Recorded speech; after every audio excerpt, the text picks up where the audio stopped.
As a pair of motorcyclists from Ghanaian startup Swoove zipped along Accra's back streets with deliveries, a team of software engineers tracked their progress on screens.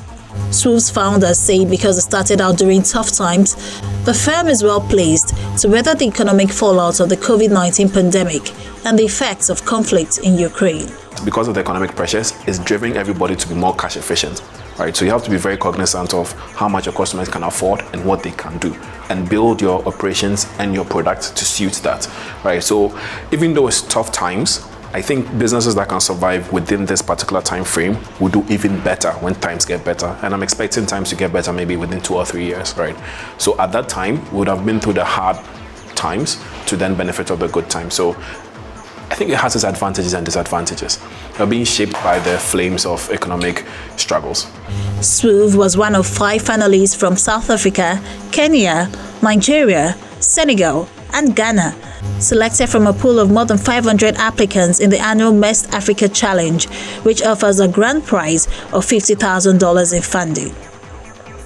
It was the first in-person competition at the Silicon Valley-style Accra campus of the Africa-wide Technology Entrepreneur Training Program and Seed Fund since the coronavirus pandemic forced it online in 2020. This year's finalists developed their businesses in a downturn that has affected emerging markets, making the journey to success much harder.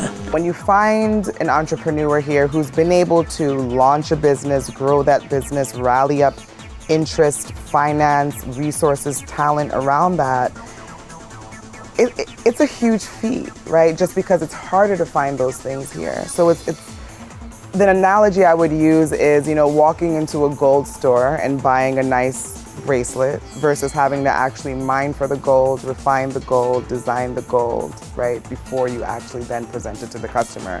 And that's typically the situation here on the ground. The competition was won by Senegalese e-commerce platform Kweli, which focuses on African-made products. All 5 finalists will receive coaching from Mest throughout the life of the companies. We're going to see a few key ideas that are going to blossom and build up into probably big unicorns. The continent still doesn't have a lot of this problem solved, so we're going to see a lot of startups that are coming up that are actually going to solve these problems, and now they have the money to be able to do it. So the future is very exciting for the continent. Although Swoove did not win, Tabiri took comfort in the outlook for African innovation.